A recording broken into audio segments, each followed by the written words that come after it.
Bapak Ibu jamaah Masjid Al-Utsman yang dirahmati Allah, perlu kita sadari bahwa hari ini kita hidup di bulan yang sangat agung, yaitu Rabiul Awal, bulan kelahiran manusia yang agung, manusia yang paling mulia, yang dilengkapi dengan kesempurnaan, baik kesempurnaan jiwa maupun kesempurnaan akhlak maupun kesempurnaan akal. Kelahiran Rasulullah SAW yang disifati dengan berbagai kesempurnaan ini menunjukkan bahwa Rasulullah dipersiapkan untuk menjadi suri tauladan, menjadi panutan bagi umat yang iman kepada Allah Subhanahu wa Ta'ala, yang iman dengan hari akhir. Sebagaimana firman Allah, laqad kana lakum fi Rasulillah uswatun hasanah liman kana yarjullah wal yaumal akhir wa dzakarallaha katsira. Sesungguhnya telah ada pada diri Rasulullah sallallahu alaihi wasallam suri tauladan yang baik bagimu. Maknanya bagi orang yang mengharap rahmat Allah dan kedatangan hari kiamat, dan banyak ingat kepada Allah Subhanahu wa Ta'ala. Arti daripada uswatun hasanah liman kana yarjullah wal yaumal akhir, ay khoslatun hasanatun haqquha ayyuqtada biha ala sabil ijab fi umuriddin wa ala sabil istighbab fi umurid dunya. Jadi yang dimaksud uswatun hasanah adalah perilaku Rasulullah Sallallahu Alaihi Wasallam yang bagus. Nah, perilaku Rasulullah yang bagus ini ada dua. Pertama, perilaku yang wajib kita ikuti, perilaku yang ada hubungannya dengan agama. Di perilaku Rasulullah yang ada hubungan agama ini wajib kita ikuti. Contoh, mengerjakan sholat. Kita harus mengerjakan sesuai syariat, sesuai apa yang dicontohkan Rasulullah Shallallahu Alaihi Wasallam.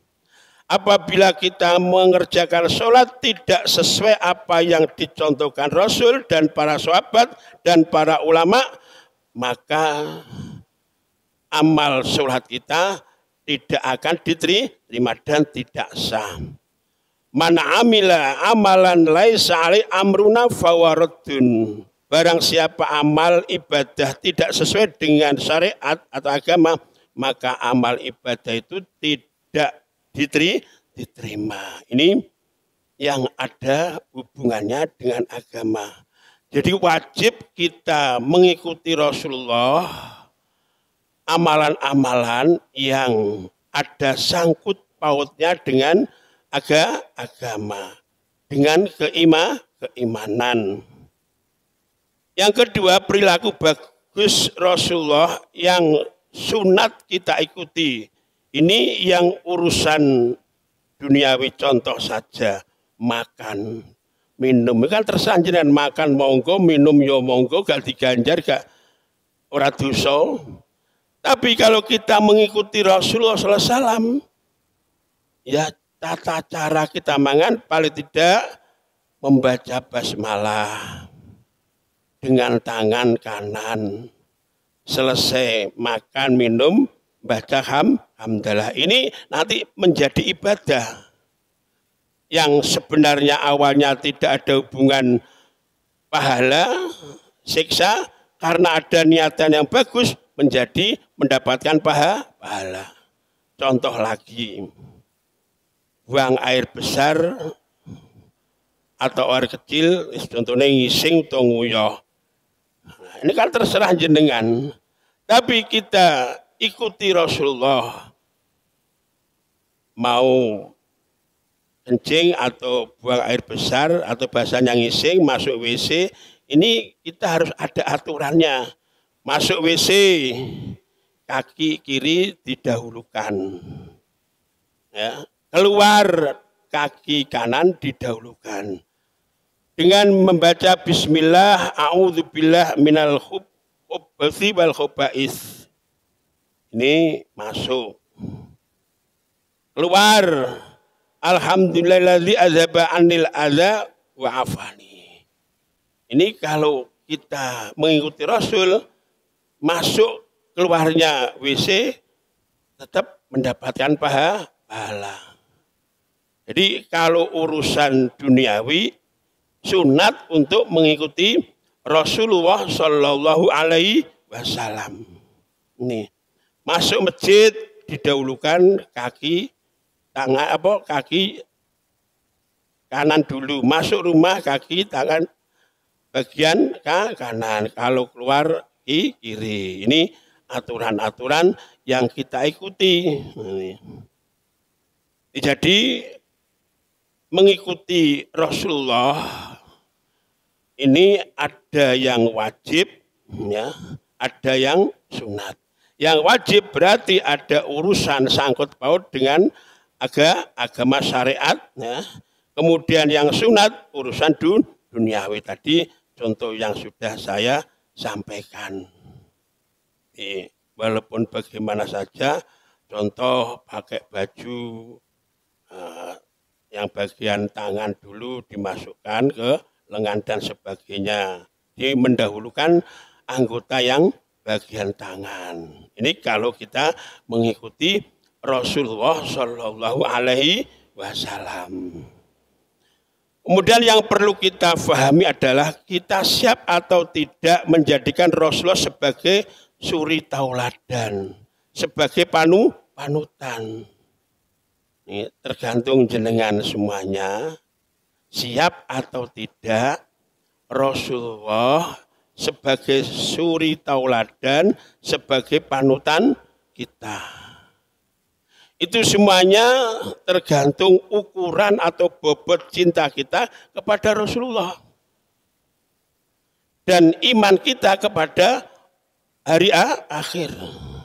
Kalau kita benar-benar cinta pada Rasul, kita iman percaya ada kehidupan besok di akhirat, pasti panjenengan semuanya menjadikan Rasulullah sebagai suri tauladan. Sebaliknya, kalau hanya ngambang imannya, ya mungkin juga Rasulullah dijadikan suri tauladan kedua atau keempat. Tuh, jadi tergantung iman panjenengan pada Rasul, iman panjenengan pada Allah, iman panjenengan pada hari akhir, itulah yang akan menentukan siap dan tidaknya panjenengan menjadikan Rasul sebagai suri tauladan. Sekarang supaya benar-benar jenengan benar-benar aku iki cinta ning Rasul atau tidak, tanyakan pada diri panjenengan sendiri. Yang penting ukuran cinta yang benar terhadap Rasul yaitu panjenengan semuanya mencintai Rasul melebihi mencintai diri panjenengan sendiri, melebihi mencintai harta milik panjenengan, melebihi mencintai keluarga panjenengan, dan seterusnya. Ini ukuran cinta pada Rasul yang paling benar. Jadi supaya benar-benar hidup kita di dunia ini bisa benar-benar mendapatkan ridho Allah dan menghasilkan amal-amalan yang baik, dan nanti kita unduh di akhirat menjadi bekal kehidupan keselamatan kita hidup di akhirat, kita harus meneladani dan mencintai Rasulullah Shallallahu Alaihi Wasallam. Tadi ukurannya kita cinta pada Rasul terletak keimanan kita. Dijelaskan Ani bin Abbas radhiyallahu anhuma anna Rasulullah sallam qala hal alimtum man ajabal khalqi imanan faqalu imanul malaikah ya Rasulullah faqala wa kaifa la tu'minul malaikat wa hum yu'ayinunal amra qalu al anbiya ta'an nabiyun ya Rasulullah faqala wa kaifa la yu'minun an nabiyun waruh yanzilu alaihim bil amri was minas sama. Qalu ashabuka ya Rasulullah faqala wa kaifa la yu'minu ashabi wa hum yarawnal mu'jizat minni wa ana unabbiukum bima unzila alayya walakin a'jabun nas imanan qaumun yaji'una min ba'di yu'minu bi walam yarawni wa yusaddiquni fa ulaika ikhwani. Jadi hadis dari Ibnu Abbas menjelaskan Rasulullah bertanya kepada para sahabat, hal alimtum man ajabal khalqi imanan? Wahai sahabat-sahabatku, apakah kamu mengerti orang yang imannya sangat mengagumkan? Iman sing banget ngagumno. Apakah kamu semuanya mengerti imannya orang yang sangat mengagumkan? Para sahabat menjawab, imanul malaikat ya Rasulullah. Dijawab, imannya para malaikat ya Rasulullah. Rasul menjawab, wa kaifa la tu'minul malaikah wa hum yu'ayyinunal amra? Bagaimana malaikat kok tidak iman sementara malaikat dekat dengan Allah? Mereka beribadah, mereka membaca tasbih. Yang saya maksud bukan itu.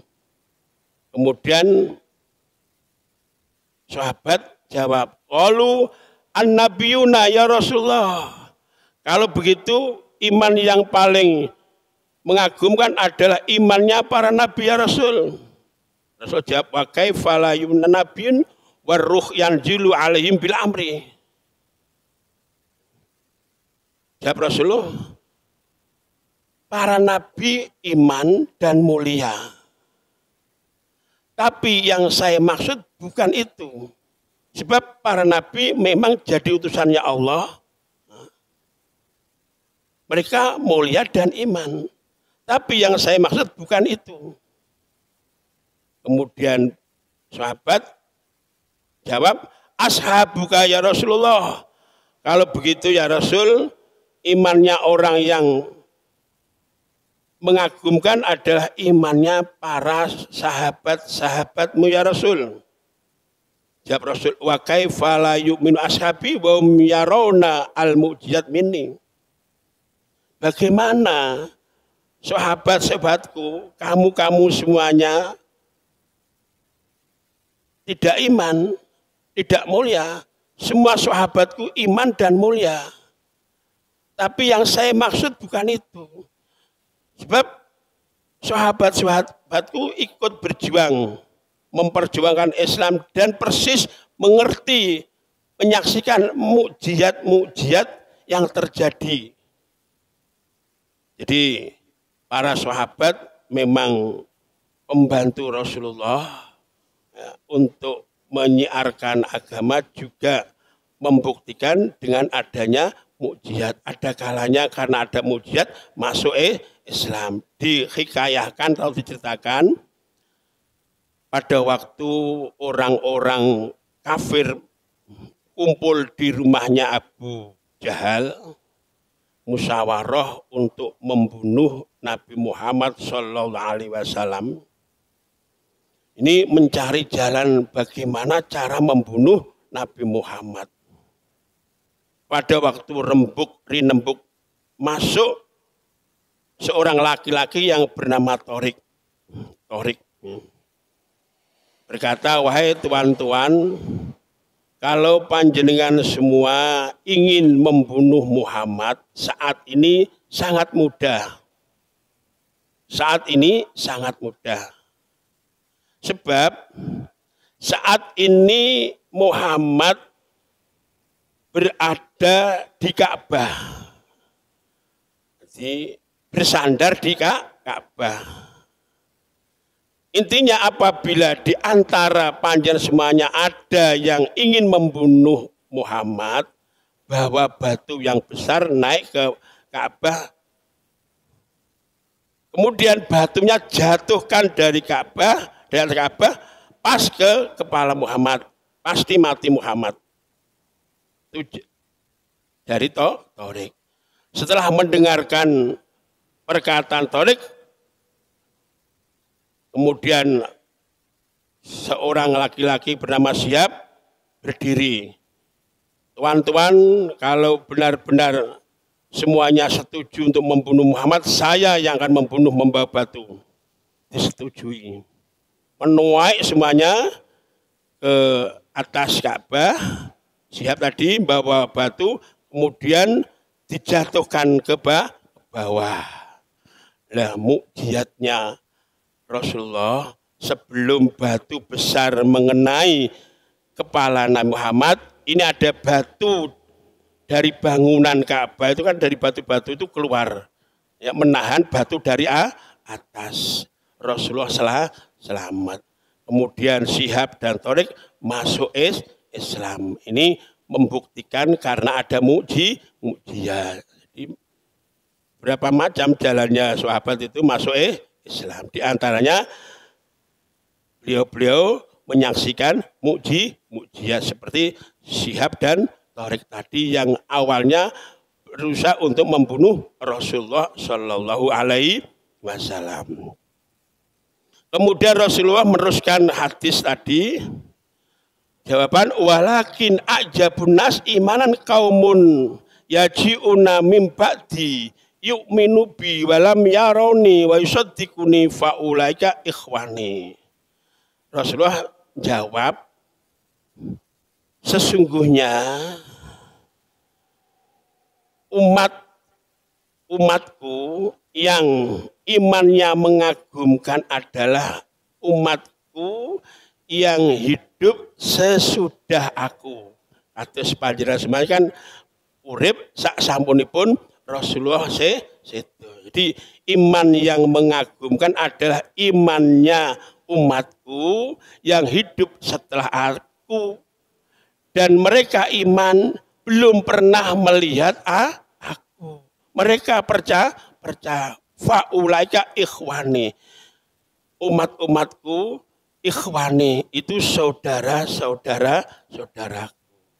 Jadi kalau dilihat dari hadis ini jelas iman yang mengagumkan adalah iman kita semua, iman kepada Rasulullah, percaya kepada Rasulullah, menjadikan Rasulullah sebagai suri tauladan. Ini jadi iman panjenengan terhadap Rasul, diaku Rasul termasuk ajabal khalqi imanan. Imannya umat manusia yang mengagumkan adalah iman panjenengan semuanya. Ya, kalau jenengan sudah diakui Rasul, sekarang tinggal pertanyaannya, cinta jenengan terhadap Rasul diterima Rasul apa tidak? Sing nama cinta kan ono cinta ditompo, ono cinta sing ora ditompo. Berarti lah cinta jenengan ditompo kudu menyesuaikan persyaratan cinta kepada Rasul, termasuk mengikuti agama Rasul, mengikuti sunnah Rasul. Nah, kalau cuman muni cinta tidak mengikuti Rasulullah, ya belum memenuhi persyaratan. Nah, padahal jenengan kalau sudah cinta pada Rasul dan Rasul cinta, jenengan positif besok di akhirat mendapatkan syafaat. Nih, dapatkan syafaat. Nih syafaatnya Rasul itu tidak hanya untuk manusia saja, tidak hanya untuk umatnya saja, bahkan umat sebelumnya pernah terjadi. Ini pada zaman Nabi Musa, ini ada seorang pemuda nuwakal, pemuda nakal, wajar. Ya tidak wajar, tapi biasanya macam itu, nuwakal. Masyarakat tidak bisa tenang karena pola daripada pemuda. Maksiat apa saja sudah dilakukan. Maksiat apa saja sudah dikerjakan. Sampai masyarakat berusaha untuk menyingkirkan pemuda ini. Akhirnya masyarakat sepakat untuk membunuh pemuda, bantai. Ya, pemuda dibantai, meninggal dunia. Nah, bagaimana mayat daripada pemuda ini, apa dimakamkan atau tidak? Ternyata tidak dimakamkan, dibuang di tempat sampah. Buanget mangkeli masyarakat, bawa ning tempat sampah. Sebab jadi sampah masyarakat. Setelah sekitar sepekan, mang dino atau 6 dino atau 7 dino, di daerah itu ada bau yang menyengat, baunya wangi. Baunya wangi. Masyarakat kaget, bingung, ini bau wangi dari mana? Dicari asal usul dari mana bau wangi ini. Setelah dicari ternyata bau wangi sumbernya dari tempat sampah. Nah, tempat sampah itu pembuangan mayit atau jenazah pemuda yang dibantai masyarakat. Ya, ditemukan bahwa sumber bau wangi dari pemuda ini. Masyarakat bingung. Kenapa?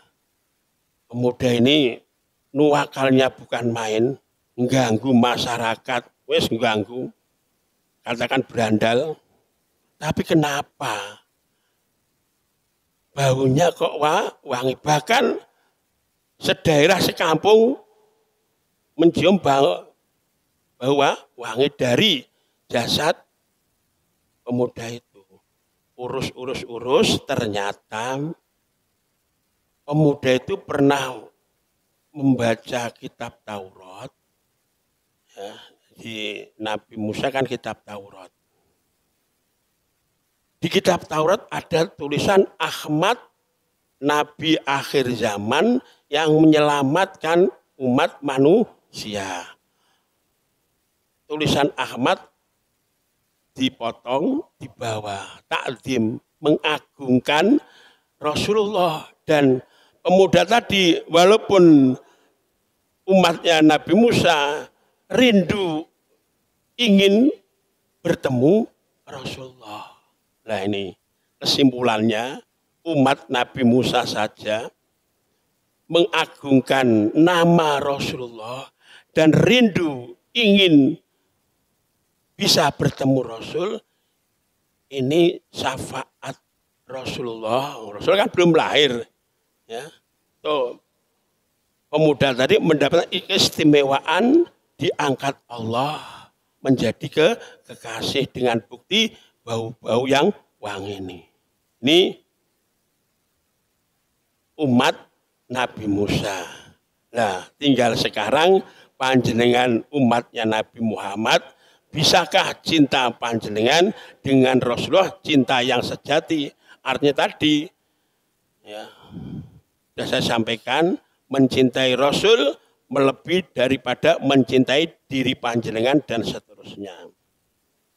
Kemudian lagi ini untuk panjenengan kembangkan cerita, jadi untuk mendorong jenengan mahabbah pada Rasulullah SAW. Syafaatnya bisa di akhirat, bisa di dunia, bisa manusia, juga bisa hayawan. Ini yang hayawan. Jadi pada waktu Rasulullah ya dikatakan bersama-sama dengan para sahabat, ada seorang pemburu. Wong sing tukang golek kewan, ngajak kewan. Itu pemburu tadi mendapatkan kidang perempuan. Setelah pemburu tadi membawa kidang melewati dalam atau rumah Rasulullah, kidang tadi bisa bicara. Ya, Allah Ta'ala itu Maha Kuasa untuk apa saja. Nabi Sulaiman terkenal bisa komunikasi dengan hayawan, termasuk contoh di Al-Quran semut. Nah, ternyata Rasulullah tidak hanya mendengarkan atau komunikasi dengan manusia hewan, tapi bahkan dengan katakan guluku kurma juga pernah. Ini melebihi para nabi. Ya. Kijang tadi, ya Rasul, saya minta tolong panjenengan. Syafaat kan cara bahasa kan jelas toh, tolong. Begini ya Rasul, saya ditangkap pemburu ini, katakan misalnya Pak Bakar. Sementara saya meninggalkan anak yang harus saya susui. Kalau saya dibawa Pak Bakar, anak saya yang harus saya susui, kalau enggak saya susui, pasti mati. Jadi Kidang digowo Pak Bakar pemburu tadi masih ingat anaknya yang belum disusu. Maka Kidang tadi minta pertolongan Rasulullah supaya Pak Bakar ikhlas sementara untuk melepaskan Kidang biar Kidang tadi menyusui anaknya. Ya Rasul, kalau nanti Pak Bakar melepaskan saya akan menyusui anak saya. Setelah anak saya susui, saya akan kembali lagi menghadap panjenengan. Terserah mau diapakan saya. Ya, kemudian Rasulullah jawab atau berkata dengan Pak Bakar, begini Pak Bakar, karena Kidang yang panjenengan bahwa ini ada tanggungan menyusui anaknya. Nah, Kidang ini lapor dengan saya minta supaya panjenengan melepas terlebih dahulu, setelah nanti Kidang menyusui anaknya kembali lagi. Nah, terus Rasulullah berkata pada Kidang, Kidang, apakah mulutmu ini bisa dipercaya maknanya? Apakah nanti kamu setelah dilepas menyusui anak-anakmu, apa kamu kembali lagi? Jawab Kidang, ya Rasul, seandainya nanti saya dilepas dan saya menyusui anak saya, setelah aku menyusui saya tidak kembali di sini, saya dilaknat Allah seperti halnya Allah melaknat orang-orang yang mendengarkan asmamu disebut tidak membaca sholawat. Itu Kidang dina jenengan kulo mendengarkan asma Rasul ya maca sholawat. Nah niku kitab diarani mubakhil.